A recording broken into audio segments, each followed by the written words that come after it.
banyak perpindahan agama itu pada usia quarter life crisis.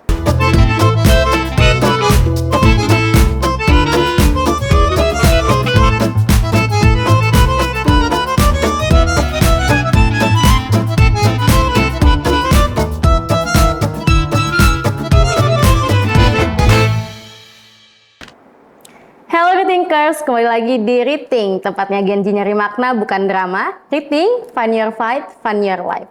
Kenalin aku Eva, kali ini aku mau nemenin kamu membahas tentang topik yang rata-rata Gen Z umur 20-an tuh ngalamin. Dan semuanya itu kayaknya ngalamin nih.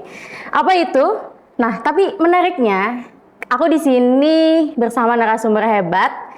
Beliau merupakan dosen Fakultas Dakwah dan Komunikasi yang membahas terkait isu-isu kesehatan mental dan juga tumbuh kembangnya remaja dan juga anak muda nih tentunya.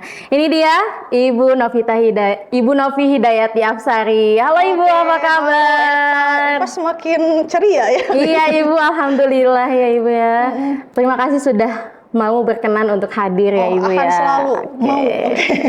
Nah Ibu, mungkin kita langsung aja ya Bu ya. Karena dari kemarin-kemarin nih Bu, banyak sekali keluhan-keluhan dari anak muda nih rata-rata Gen Z. Katanya tuh mereka tuh ngerasa insecure, ngerasa nggak punya tujuan hidup, ngerasa kayak kok hidup tuh stagnan banget, kok aku stuck di sini-sini aja gitu, kayak gitu mungkin Ibu. Dan istilahnya itu quarter life crisis. Nah Ibu, mungkin aku tuh mau nanya, quarter life crisis ini beneran nyata dan adanya itu atau cuman perasaan anak muda aja sih Bu yang dibuat-buat, yang katanya Gen Z itu kan kayaknya lemah gitu ya, dicapnya kayak gitu. Itu beneran gak sih Bu? Harus tahu dulu quarter life crisis itu kan quarter itu seperempat, life itu kehidupan, crisis berarti krisis kehidupan seperempat, maksudnya apa kan gitu. Kita harus tahu dulu seperempat di sana itu bagaimana. Sebenarnya ngehitungnya itu adalah dari 100 tahun kehidupan kita ataupun dari kehidupan rata-rata di dunia sekarang itu kalau kan ibaratkan 100 tahun ataupun 75 tahun, tinggal seperempat dari umur itu berapa? Nah, maka akan manusia itu cenderung semakin ke sini ya semakin angka harapan hidup seseorang itu semakin berkurang. Dulu misalnya zaman nabi-nabi ada yang hidup sampai 1000 tahun, ada yang sudah ratusan tahun, kesini kan semakin singkat. Iya. Mungkin saja next time-nya di 2000 misalkan 2200 dan sebagainya itu bisa saja umurnya hanya cuman 30 tahun rata-ratanya. Maka hitungan quarter life crisis-nya dari seperempat kehidupan itu. Nah, maksud dari seperempat itu kalau kita contohkan, analogikan ke dalam 100 hari, 100 tahun, 100 tahun itu berarti kita akan menghadapi quarter life crisis itu di umur 25 tahun mulainya. Jadi krisis seperempat kehidupannya itu biasanya terjadi kepada orang-orang yang di umur 20 tahun. Secara psikologisnya seperti ini ya, fase kehidupan pun kalau dibagi itu menjadi 4 bagian.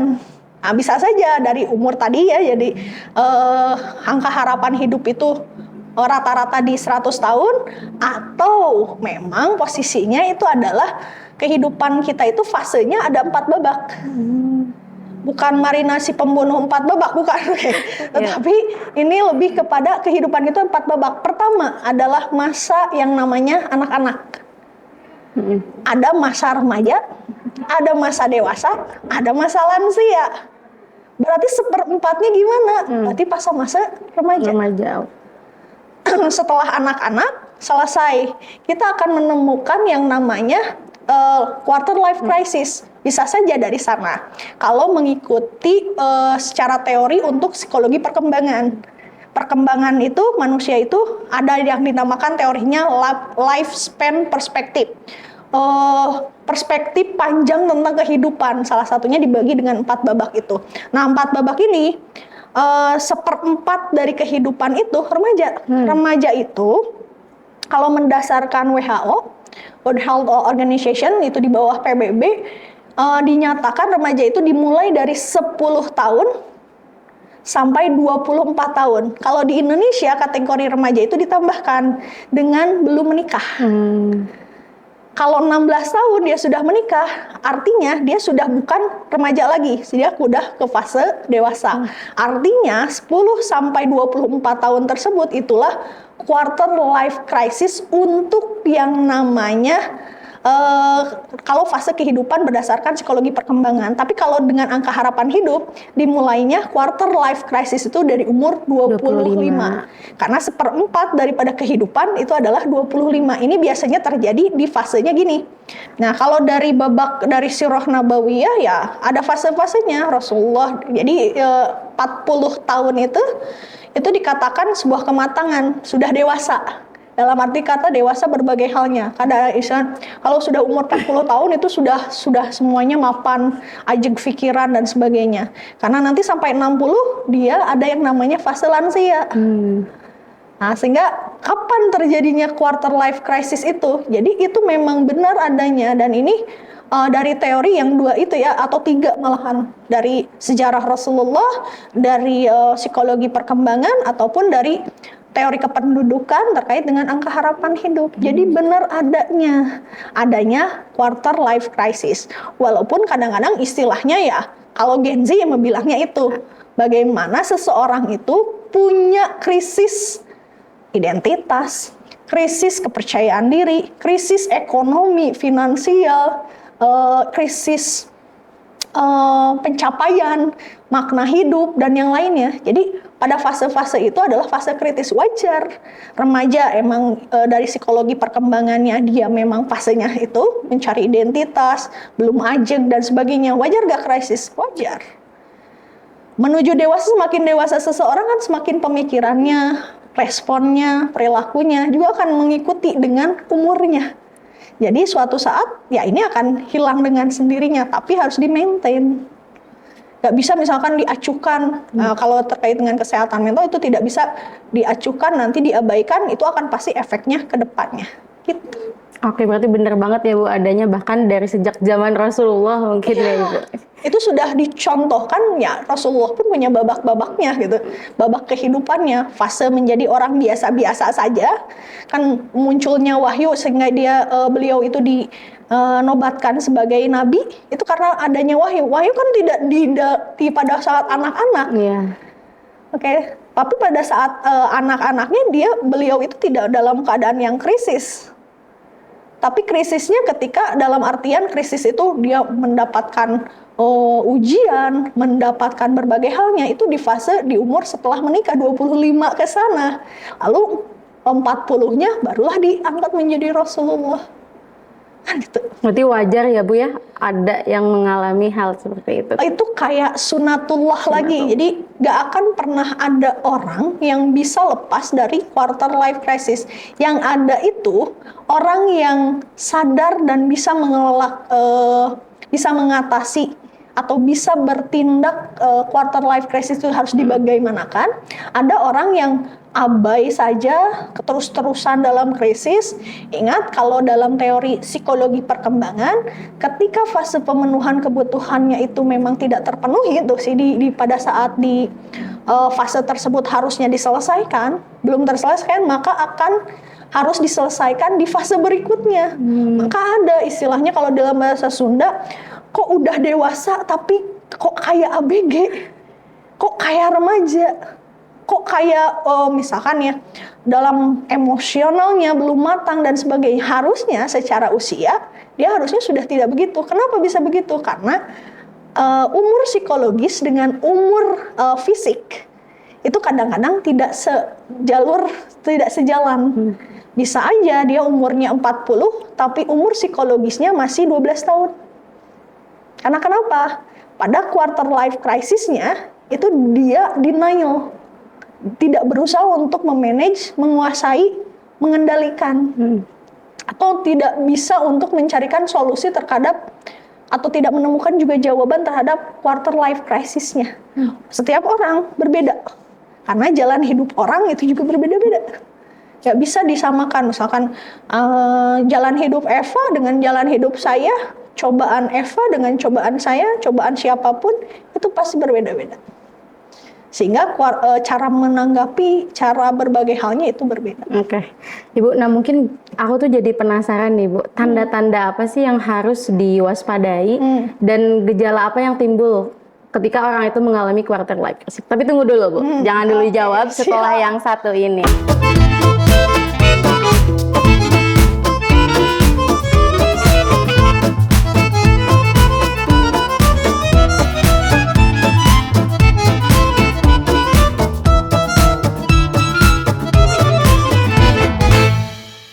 Thinkers, balik lagi bareng aku Eva. Nah, tadi sempat kepotong tentang tanda-tanda atau gejala-gejala orang-orang yang mengalami quarter life crisis ini. Nah, ini mungkin aku langsung tanyain aja ke Ibu. Gimana sih Bu?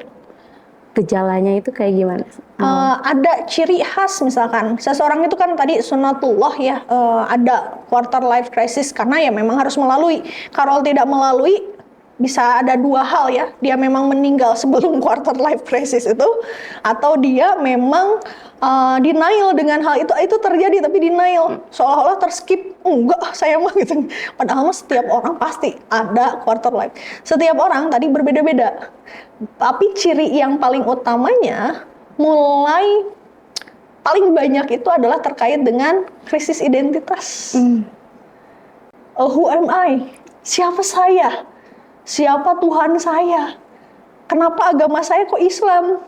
Apakah saya hanya Islam keturunan atau mencari jati diri? Nah, ada orang-orang contohnya menanyakan, saya dirinya siapa? Contoh orang-orang yang dia dalam tanda petik ya, disorientasi seksual. Nah, dia akan bertanya kepada dirinya, oh enggak saya mah laki-laki cowok. Akhirnya dia bisa jadi homoseksual atau dia gay. Karena kenapa? Krisis identitas pada saat itu tidak ditangani dengan tenaga kesehatan psikologis yang memang mumpuni untuk menjadi jalan untuk dia keluar dari quarter life crisis-nya. Ada juga yang kedua, merasa hampa. Oke, merasa hampa. Dia ramai, dia banyak teman, tapi sepi. Itu dia sedang krisis identitas dengan Tuhannya. Ada lost connection. Nah, itu biasanya krisis-krisis itu menyebabkan orang bisa konversi agama. Wah. Bisa aja. Contoh kan banyak ya. Kalau saya sebut misalkan, kenapa seorang dulu Salma Vina yang menikah dengan seorang pendakwah, okay, kenapa bisa sampai pindah agama? Dulunya berhijab dan sebagainya, walaupun ya kita dulu tahu masalah, tapi kita bisa belajar gini. Pada fase itu, dia sedang quarter life crisis dalam hal identitas. Ketika patah hati, mau tidak mau gejolak sampai bercerai itu akan menimbulkan gejolak psikologis yang luar biasa. Sehingga salah satu mungkin ditemukannya, ya ada, kan gini, manusia itu ada potensi takwanya dan potensi fujurnya, tidak. Nah itu teh saling ini, yang ini lagi kalau dalam teori di Islam gitu, dia dalam suatu krisis, tapi tidak ada yang membimbing ke arah yang dalam tanda petik benar. Kalau menurut versi kita ya Islam, tidak ada yang lain selain itu. Nah dia dalam fase quarter life crisis dalam hal identitas dirinya dulu. Jadi bahaya terkait dengan identitas ini. Lalu yang banyak lagi terkait dengan ciri-cirinya, dia merasa juga tidak diakui.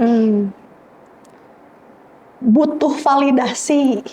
Orang-orang yang butuh validasi, pengakuan, itu adalah orang-orang yang sedang quarter life crisis. Karena orang-orang yang sudah melewati quarter life crisisnya, ketika dia tidak dianggap dan sebagainya, kan nggak masalah. Tidak menjadi masalah untuk dia, no problem untuk dia. Kenapa? Ya, saya tidak harus mencurahkan energi saya di hal tersebut. Saya tidak butuh validasi, saya tidak haus validasi. Kenapa? Ada orang yang haus validasi. Kenapa dia haus validasi? Sebenarnya dia sedang quarter life crisis. Yang ketiganya, merasa dia tidak cukup. Tidak cukupnya gimana? Pokoknya sebenarnya pada prinsipnya orang-orang itu sudah merasa, ih apalagi sih cukup, tapi dia merasa kurang aja. Nah, ada fase-fase seperti itu.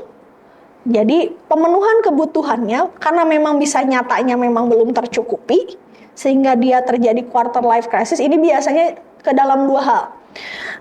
Pertama, dia belum punya pekerjaan yang mapan. Yang mapan itu biasanya sudah tidak quarter life crisis, oke? Yang kedua adalah dia udah punya pekerjaan yang mapan, tapi dia merasa tidak memiliki, tidak menikmati hal tersebut. Itu quarter life crisis. Karena sebenarnya rezeki itu adalah rezeki yang kita rasakan, bukan hanya lewat saja dan tidak ini itu ada gitu ya prinsipnya.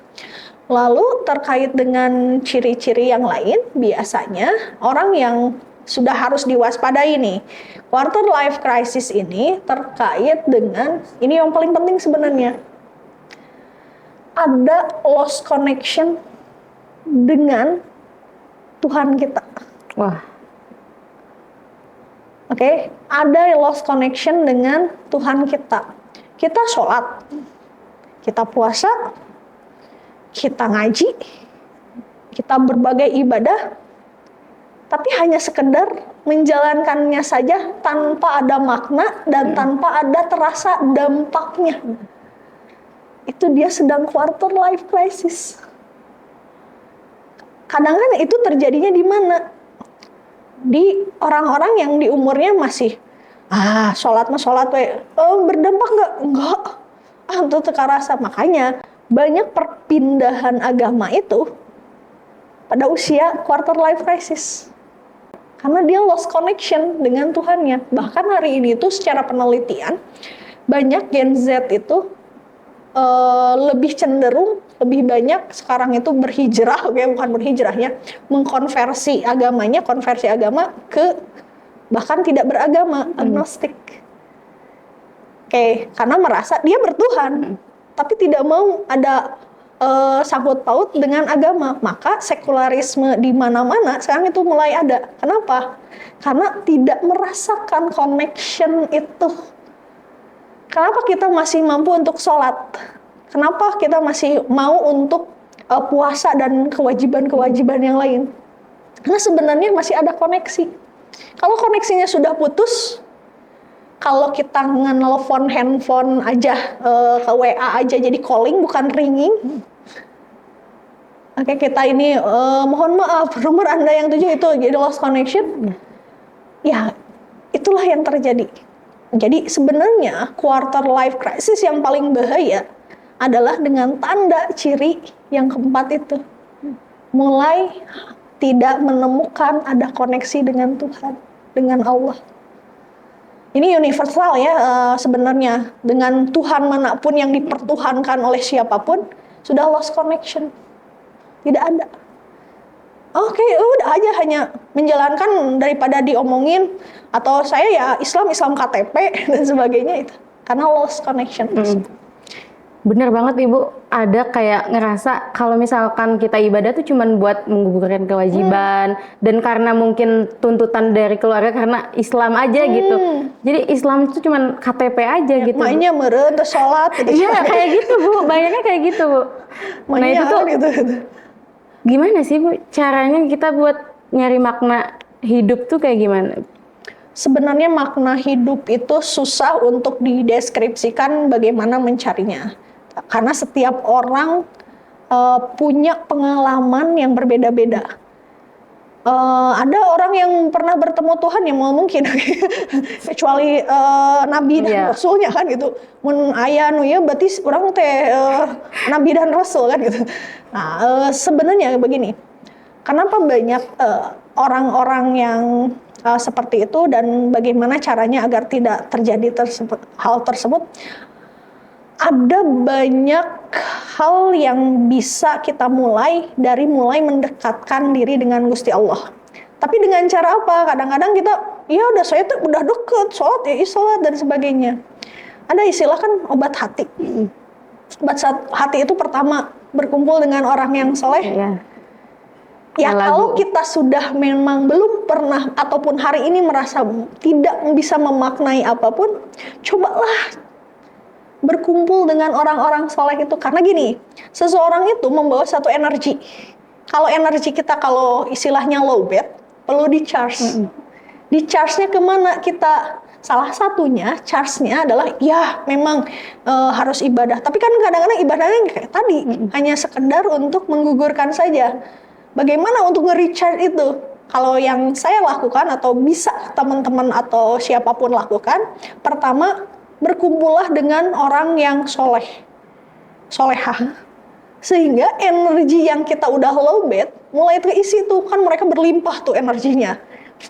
Positive vibe kan gitu bahasa istilahnya kalau Gen Z. Itu kan berlimpah ke kita. Maka kita minimalnya mulailah energinya keserap ke kita. Sehingga minimalnya levelnya walaupun tidak sama ataupun menjadi ya terisi. Sehingga itulah mulai koneksi kita mulai memaknai, oh ya. Karena kadang-kadang tersadarkan itu di tempat-tempat yang kadang tidak terduga, tapi akan banyak kemungkinan adalah di tempat-tempat baik. Bisa aja di tempat yang kurang baik kita dapat hidayah, tapi kan itu prerogatif Gusti Allah. Siapapun bisa terjadi itu di tempat yang misalkan di diskotik lah, di tempat judo lah, atau lagi misalkan mohon maaf nonton pornografi lah, tapi dia tiba-tiba dapat hidayah, itu prerogatif Gusti Allah. Tapi bagaimana caranya? Ini gak ada tuh hidayah-hidayahnya, tapi kita menyadari itu. Tapi dengan adanya Sina menyadari itu juga sudah bagus. Dia sudah mulai menyadari bahwa dirinya sedang quarter life crisis. Cara pertamanya adalah dekat dengan orang-orang yang baik, orang dengan energi positif, sehingga ya sok kita dengerin aja, misalkan dengerin ceramah, dengerin kajian, dengerin tontonan YouTube, akan beda ke diri kitanya. Ya minimal waktu itu sadarnya gitu ya. Walaupun setelah beres nonton ataupun di kajian itu bejat lagi gitu ya. Bisa jadi, tapi minimalnya pada saat itu lagi recharge. Ada panggilan, mulai ada panggilan. Jadi beruntung orang-orang yang mendapatkan petunjuk walaupun itu setitik gitu. Tapi dia mau gitu setback untuk melakukan itu. Lalu hal yang kedua, biasanya ketika kita kehilangan makna tersebut, yang bisa kita lakukan adalah mulai ngaji. Ngajinya kalau yang saya lakukan ini, saya beberapa tahun ke belakang, dulu ngaji biasanya ngaji Quran saja dah. Ya khatam, dah ulangi lagi dan sebagainya. Suatu saat saya pernah ngobrol sama temen nih, salah satu hafidhullah, ngobrol bla bla bla bla, salah satu ya sama-sama peserta MTQ gitu ya. Kita ngobrol. Dia mendapatkan banyak insight ketika sebenarnya membaca Al-Quran plus selalu dengan terjemahannya. Karena ingat, Al-Quran itu juga obat hati. Obat hati yang kedua itu adalah Al-Quran. Jadi bagaimana kalau kita lost connection? Mulailah baca Al-Quran dengan artinya. Ya mudah-mudahan dengan tafsirnya. Tapi kalau ini seminimal-minimalnya adalah dengan terjemahannya. Karena kalau kita membaca teks Arabiknya, kan belum tentu kita paham semua. Ada orang lain orang Arab gitu ya. Orang Arab belum tentu memahami maknanya apa. Mulai dimaknai. Kadang-kadang nih, ini ada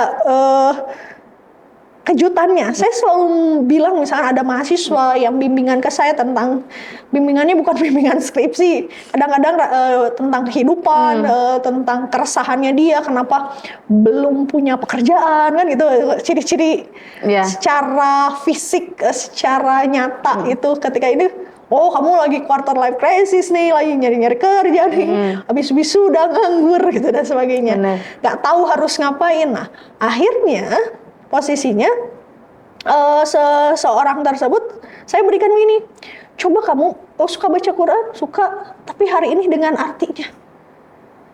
Apa yang terjadi? Besoknya dia datang ke saya, Bu, saya justru menemukan jawabannya. Saya harus ngapain, langkahnya itu di Quran semua yang saya baca tadi malam. Insya Allah. Karena pada saat itu dia ya biasa membaca misalnya ya oke da Arabna da teu ngarti eta teh naon gitu nya.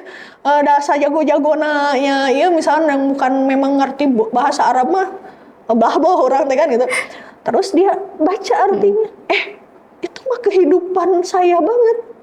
Di sana adalah makna. Nah, di sanalah muncul hidayah, muncullah ini. Dari sana dia suka ngaji dan menjadi petunjuk untuk hidupnya, sehingga dia tidak quarter life crisis lagi.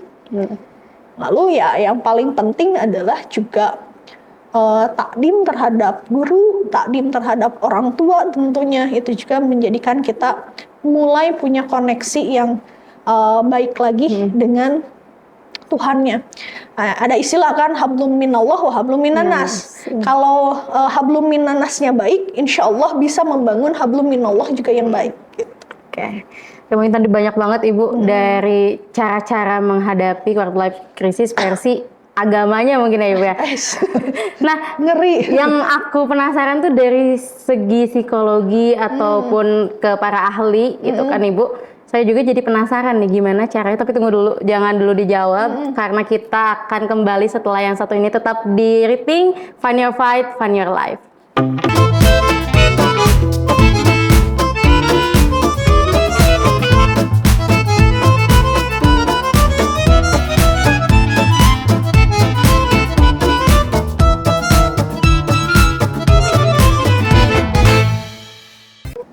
Halo Thinkers, balik lagi sama aku Eva dan juga Ibu Novi. Yang tadi kita mau tanyain langkah-langkah gitu ya, gimana cara menanggulanginya, secara psikologinya gimana sih Ibu? Menanggulanginya, kalau secara psikologinya kita harus benar-benar mengenali diri kita. Karena siapa, kembali lagi kan psikologi karena ini acara dakwah gitu ya. Dan kita di fakultas dakwah gitu ya. Kembali lagi kan ada man arafa nafsahu faqad arafa rabbahu. Siapa yang mengenal dirinya maka dia akan mengenal Tuhannya. Jadi dalam psikologi juga harus sekenal-kenalnya. Makanya kalau ada tes psikologi, tes kesehatan mental itu dalam arti apa? Dia harus mendeskripsikan dirinya lewat tes-tes tersebut. Karena memang orang-orang psikologi lah yang bisa untuk memaknai dengan angka-angka itu, yang jawab-jawab itu gimana.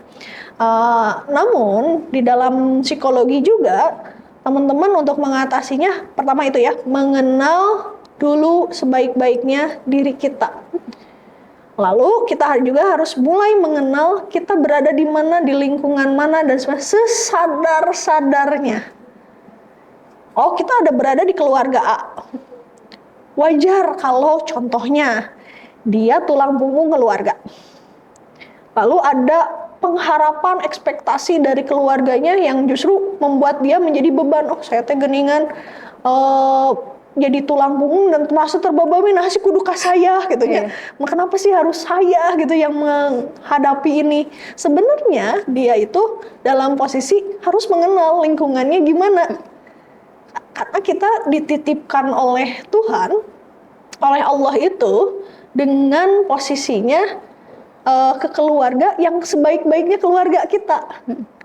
Kalau teman-teman bisa memaknai gini, kita itu ditakdirkan lahir dari keluarga A, itu adalah takdir terbaik kita. Tapi kadang-kadang kita denial ataupun menyalahkan Tuhan gara-gara masih saya tadi dilahirkan di keluarga Raffi Ahmad misalnya. Tadi kelahirkan di keluarga Khairul Tanjung, CT gitu ya. Oh, kemudian saya bakal iya. Tapi kalaupun misalkan kehidupan berulang, lalu dimintai kamu mau dengan saya, mau sama ini, tapi belum tentu ketika menjalaninya itu mau ataupun sanggup ataupun menyenangkan. Ternyata kehidupan kita kalau dibalik itu lebih menyenangkan yang hari ini. Ketika kita sudah ada kesempatan untuk itu, enggak ternyata. Ini ada misalkan, kalau saya boleh visualisasikan nih, teman-teman bisa nonton, saya lupa lagi di platform apa, ada film yang namanya, yang judulnya Tukar Nasib. Yang meranin itu Agni. Nah, itu film tersebut menceritakan dia ada kesempatan ke salah satu tokoh ya, biasa ini mah bagian dari dramatisasinya walaupun itu tidak mungkin gitu, bahwa dia diberi kesempatan untuk memilih mau jadi siapa selama 3 kali. Dipilihlah misalkan dia salah satu yang politikus ataupun dia motivator, ada kayaknya senang. Pas dia merasakannya, Ternyata enggak dong, lebih baik adalah setelah ketiga-tiganya nggak ada yang dia membuat bahagia. Ternyata lingkungan dia lah yang paling terbaik. Walaupun itu bisa dirasakan adalah di sekian lama setelah dia mengalami hal yang dianggapnya menyenangkan, padahal tidak. Kadang quarter life crisis itu terjadi karena dugaan kita, lingkungan kita itu nggak baik, harusnya mah begini. Tapi pada saat lingkungannya begitu, kita nggak bahagia. Quarter life crisis lagi. Jadi kita harus sekenal-kenalnya dengan diri, dengan lingkungan kita. Dan lingkungan kita itu adalah terbaiknya jalan Tuhan untuk kita. Itu yang terjadi. Jadi dalam psikologisnya itu akan bolak-balik gitu ya. Akan terjadi quarter life crisis ketika kita, kalau dalam teori psikologi, ada yang dinamakan autoplastis, ada alloplastis. Autoplastis, kalau kita yang harus merubah diri dengan lingkungannya. Bagaimana merubahnya? Kita harus kenal-kenal dulu dengan diri kita. Siapa nih yang bisa harus merubah? Lingkungannya tetap ataupun kitanya yang berubah, atau kitanya tetap dianya berubah, atau dua-duanya berubah, atau adaptasi dengan keadaan. Jadi kalau orang sudah bisa mengenal dirinya, sudah bisa beradaptasi dengan lingkungannya, maka kira-kiranya quarter life crisis bisa dilalui dengan sendirinya. Karena ini adalah fase aja, fase dalam kehidupan pasti. Tapi bagaimana kita menyikapinya, itulah yang kita harus bisa. Salah satunya sekenal-kenalnya dengan diri, sekenal-kenalnya dengan di mana kita berada, dengan siapa kita berkehidupan. Nah, itulah bagian daripada ikhtiarnya adalah kita ada ikhtiarnya seperti ini. Set, kalau dalam psikologi ada istilah set, ada istilah selectivity. Set itu adalah kesiapan kita. Apa yang perlu dipersiapkan? Kalau dalam psikologi, apa kesiapan diri ya? Set itu kesiapan diri kita terhadap kesiapan fisik. Kalau kita mengalami quarter life crisis, kan misalkan malam-malam itu ada waktunya overthinking, apalagi Gen Z gitu ya. Gen Z mah kan malam itu semakin malam semakin overthinking. Padahal overthinkingnya maybe hal yang receh, yang maybe itu tidak terlalu penting, atau kadang-kadang mikiran racin. Aduh. Yang sebenarnya racin itu tidak perlu dipikiran, ayat tamatna dan gitu tuh tahu polanya gitunya. Racin tuh gitu, ketemu CEO, pura-pura ini dan sebagainya, itu yang terjadi. Lalu ada set secara fisik. Jadi ketika dia lagi overthinking, ya fisiknya harus kita siap bahwa ya kita harus perlu istirahat, perlu makan yang bergizi dan sebagainya. Lalu kesiapan emosional, kesiapan mental, situasi. Lalu ada yang kedua nih, selain kesiapsediaan ya, yang harus dilakukan oleh orang biar ini secara psikologinya itu ada yang dinamakan selectivity, daya memilih. Daya memilih itu daya memilih kapan kita bergaul, dengan siapa kita bergaul, kan itu bisa milih. Benar. Kita memang tidak bisa menolak ditakdirkan di tempat yang mana atau keluarga mana, tapi kita masih bisa memilih dan berikhtiar untuk tempat yang terbaik untuk kita. Sehingga quarter life crisis itu akan terlalui dengan, ya akan ada, tapi ya biasa aja. Guncangan itu biasa saja. Kita tahu karena sudah siap. Kita tahu karena lingkungan kita sudah di select dengan sudah dimulai daya pilih gitu. Oh ini kamu teman aku. Kamu mah orangnya suka gibah, no. Kamu mah orangnya suka mabok, dan sebagainya, no, dan sebagainya. Itu jadi sudah mulai untuk memilih bisa untuk 2 itu, 3 ya, adaptasi, set, dan selectivity itu bisa mengakibatkan orang mampu untuk menghadapi quarter life crisis. Oke, Ibu. Nah, ini ada yang menarik nih, Bu. Kan kita tuh ada Q&A di Instagram, dan itu juga tadi nyambung kepada gimana caranya memilih gitu biar gak salah pilih. Nah, ini dari Ingridak, katanya gimana sih Bu caranya kita tuh biar gak salah langkah dan gak salah pilih kayak gitu. Oke. Salah langkah dan salah pilih gini. Sebenarnya insting kehidupan kita, manusia itu diciptakan mengenal mana yang hak, mana yang batil. Kalau ditanya misalkan contoh, meninggalkan sholat itu bagus atau tidak? Pasti tidak. Tidak. Tapi kadang-kadang kita tuh denial. Baiklah sakali wae mah teu nanaon meureun da Gusti Allah ge mengerti lah lagi nuju sibuk atau ada besok ge aya keneh hari mah. Belum tentu eta teh besok teh maot. Itu bisa terjadi. Jadi sebenarnya manusia itu secara naluriah dalam keadaan kan kullu mauludin yuladu al fitrah. Setiap manusia itu dilahirkan dalam keadaan fitrah. Fitrah itu artinya suci. Suci itu orang dimanapun itu bisa mana yang hak, mana yang batil itu tahu. Yang suka denial itu diri kita, atau pemakluman terhadap sesuatu. Jadi bagaimana kita memilih, sebenarnya insting kita itu tahu. Oh ini baik. Tapi kadang-kadang baiklah sakali ya mah ketemu orang-orang red flag misalkan bae da ayeuna karek ayeuna dan sebagainya, mungkin meureun moal. gitu lagi, ternyata begitu. Jadi sebenarnya kalau kejadian itu untuk memilih itu, daya memilih agar cepat itu memang harus dilatih. Tapi dilatihnya sebenarnya pertama kalinya mulailah memunculkan kepekaan kita. Kadang-kadang kepekaan itu tertutup. Dari apa? Anak itu lebih banyak dosa.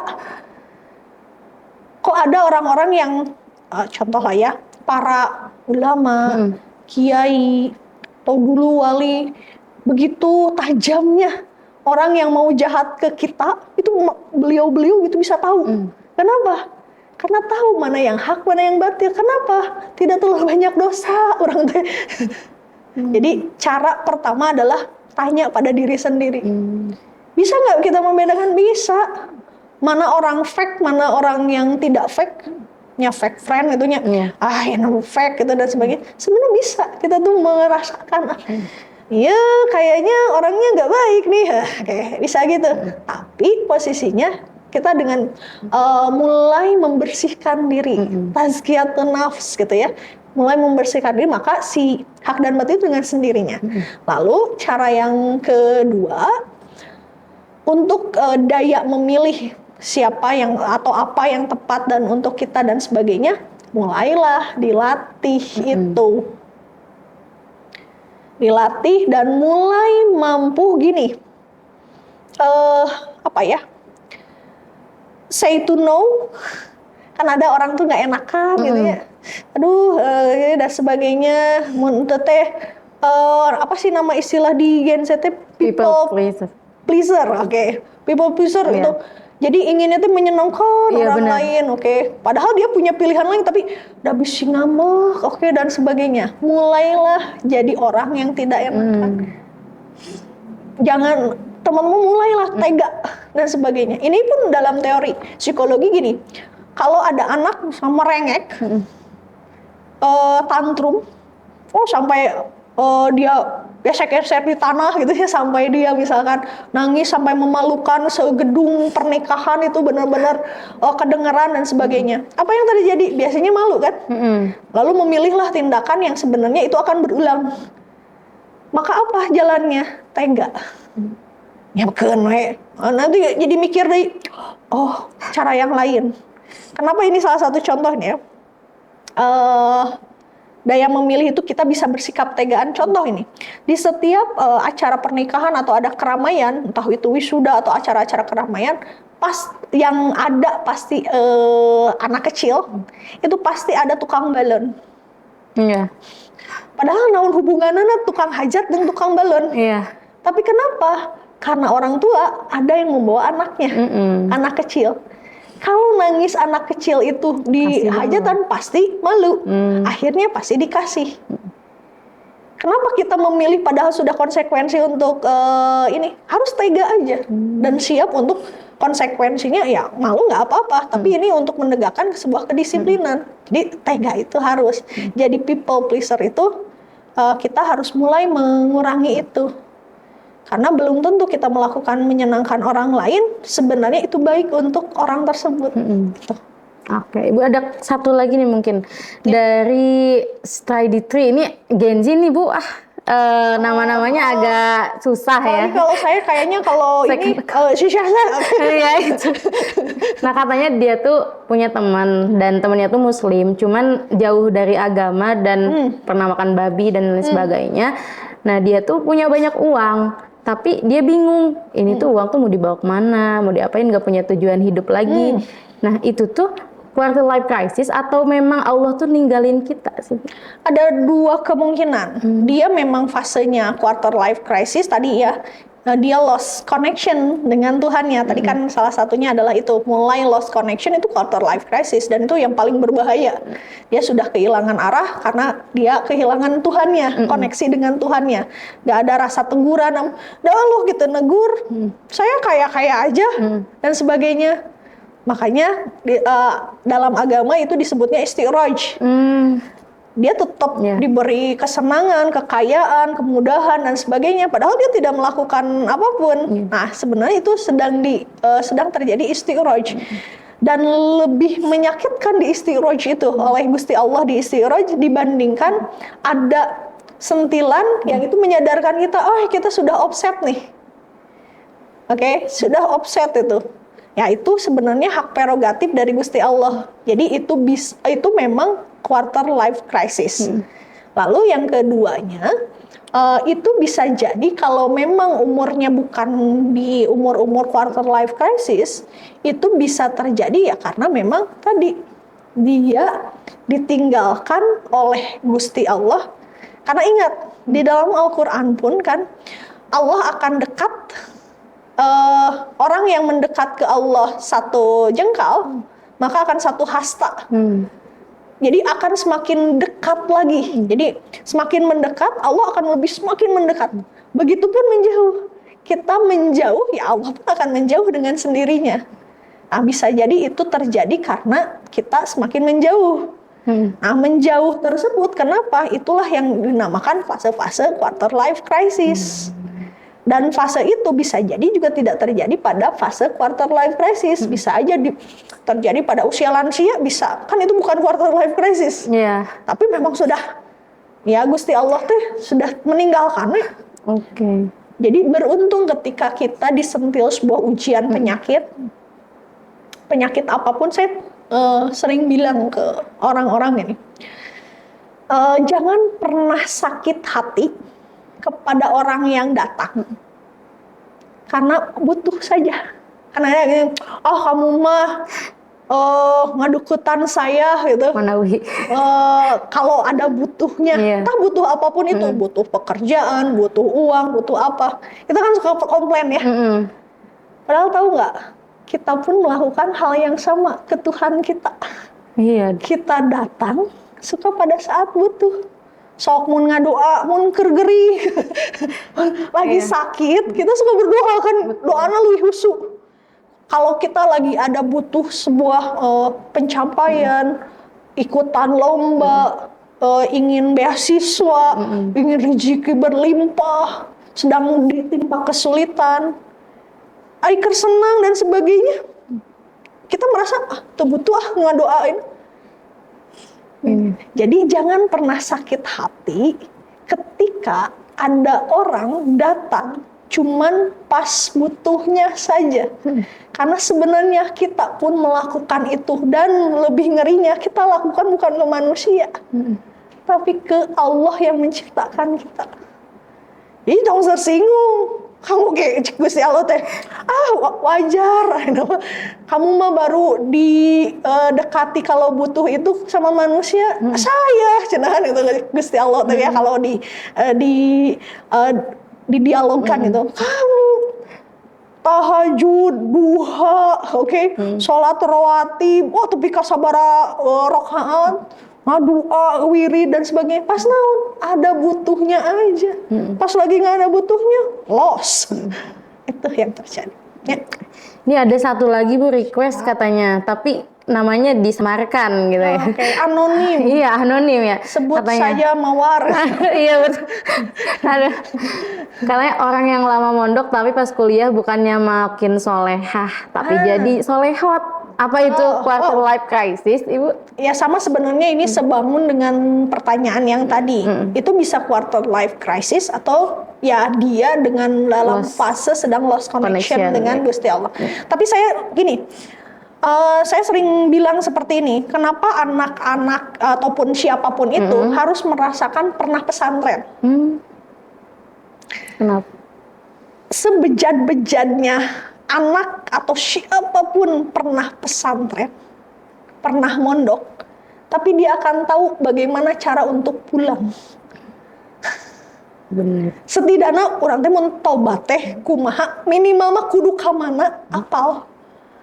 Dibandingkan orang yang nggak pernah mondok, bejat dia nggak tahu kemana nih. Bisa aja ketemunya ke gereja. Oh, saya mendapatkan di sini kasih sayang di sini, padahal itu semu. Bisa aja dia tiba-tiba ke orang-orang yang Yahudi atau apa dan sebagainya, ternyata merasakan connectionnya itu semuanya di sana. Ya udah. Tapi orang pondok sebejat-bejatnya dia misalkan setelah dari pondok itu pokoknya mah jadi sok mabok, misalkan judi, menipu, ke cewek, dan sebagainya, dalam tanda petik seks di luar pernikahan atau di dalam pernikahan tapi dengan yang tidak sah gitu ya, bukan sama pasangan yang sahnya, itu bisa saja terjadi. Tapi ingat, dia tahu minimalnya pernah dia dalam memori hidupnya, dan itulah yang cikal bakal yang bisa memanggilnya. Kalau dalam teori psikologi kan ada long term memory. Long term memory itu sampai kapanpun. Contoh, dia hafal Al-Quran, dia mabuk-mabukan suatu saat, suatu saat dites lagi masih bisa. Nah, untuk menemukan kebaikan itu dia pernah menemukan, tapi mungkin saja terjadi loss. Tapi ketika loss seperti itu, minimalnya ingatkanlah, coba kamu kembali lagi ke guru ngaji kamu atau ke siapapun yang hari ini benar-benar bisa membawa kamu untuk menyadari hal apa itu. Jadi seminimal-minimalnya kalau hari ini dia merasa dari pondok ternyata hari ini menjadi tadi ya solehot dan sebagainya. Dan kita orang luar nggak boleh menghakimi orang tersebut itu berarti ya mah pinarakaun gitu, belum tentu. Orang sebejat apapun dalam detik terakhirnya dia beriman, dia mengucapkan la ilaha illallah, beres, semua diampuni. Bisa saja seorang dari pondok soleh sepanjang hayat soleh, tapi di detik terakhir akhir hayatnya dia mengucapkan hal yang memang menyebutkan keluar daripada la ilaha illallah, keluar dari kata tiada Tuhan selain Allah, mengamini abi teh cek jin teh katanya usil setan teh abi Tuhan teh kur kitu hunggul nya lain Allah nya kamu maut teh, padahal dia itu namanya kan suul khotimah. Nah, berdoalah, makanya salah satu doa yang paling mujarab, minimalnya orang pesantren pasti pernah berdoa begini untuk husnul khotimah.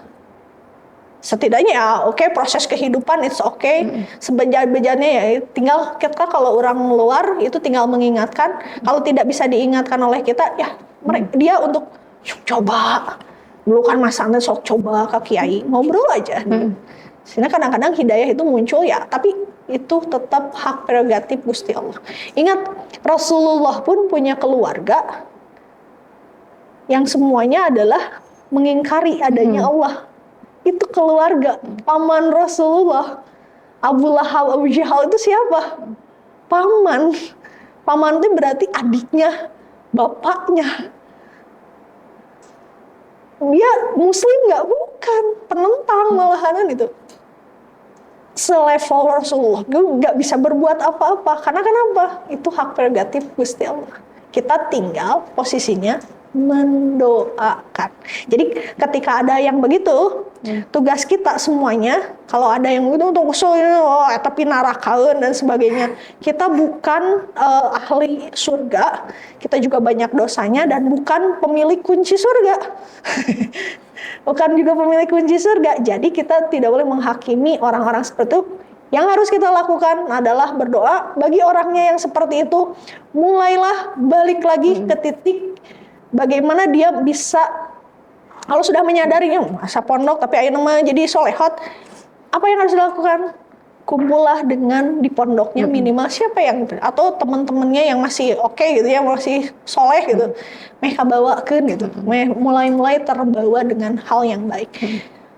Sebenarnya ini hal yang wajar ya. Kalau dalam ayat Al-Quran itu ada yang dinamakan, kalau saya mengutip satu ayat ini ya, wa nafsin wa masawwaha fa'alhamaha fujuraha wa taqwaha. Jiwa seseorang itu satu itu ada dua kutub dalam dirinya, fa'alhamaha fujuraha wa taqwaha. Ada potensi buruk, ada potensi baik. Nah, kadang kalanya manusia itu ada di potensi buruknya yang jauh lebih tinggi, lebih mendominasi. Itulah yang terjadi pada seorang anonim yang tadi.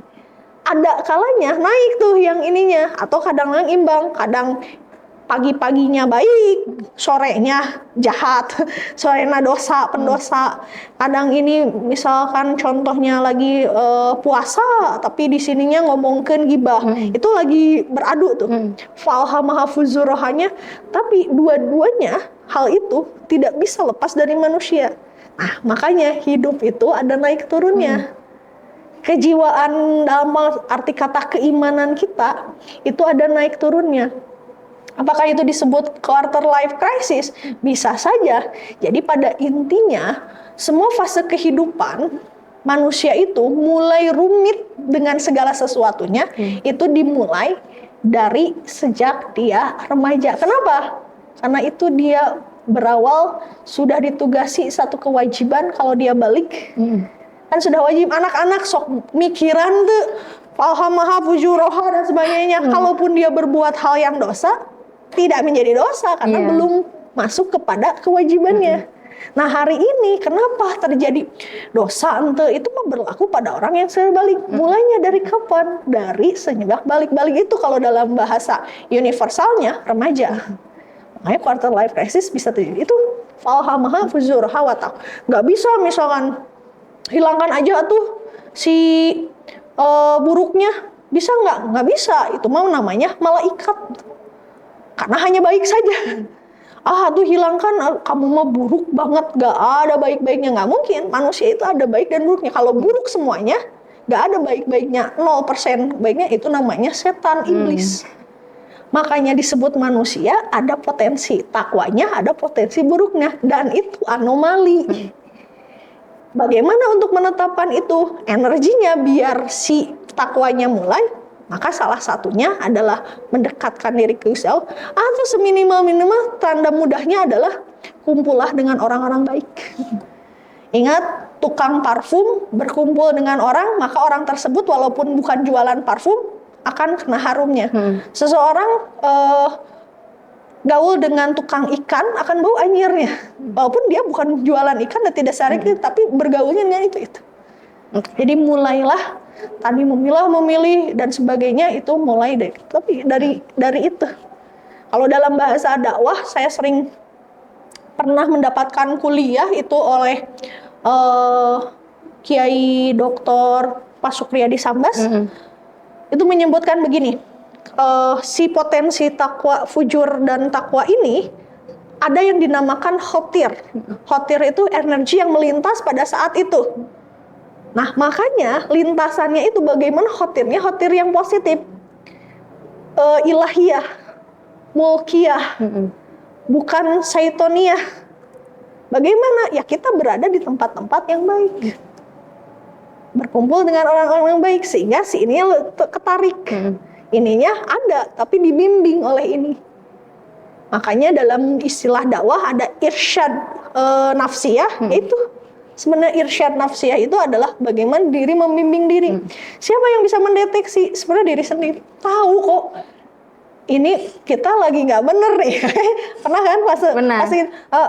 ini lagi nggak bener deh, kayaknya ini kayaknya lagi jauh nih. Nah, ketika sudah sadar itu, alhamdulillah, kita harus mengucapkan alhamdulillah, dan lalu cepet-cepetlah. Minimalnya kalau untuk dilakukan sendiri, mulailah ngaji atau sholat. Yang kedua, kalau ini mulailah berkumpul dengan orangnya, dapat insight kan, dapat apa dan sebagainya. Betul. Biasanya begitu. Insya Allah Ibu. Banyak banget yang Eva dapat juga, dan Sobat Riting yang udah tadi mengalami quarter life crisis, cara menanggulanginya, bahkan dari Al-Quran pun sudah jelas landasannya. Nah, mungkin Ibu sebagai penutup, karena ini juga pertanyaan tadi adalah menutup dari pembahasan kita, ada gak Ibu pesan buat Sobat Riting di rumah atau anak-anak muda yang mereka tuh harus dengar loh? Boleh Ibu? Oke. Kita. Intinya tadi ya, saya sebenarnya lagi seneng dengan satu hal ya yang perlu diingat oleh kita, dan itu juga jadi cambuk untuk saya sendiri.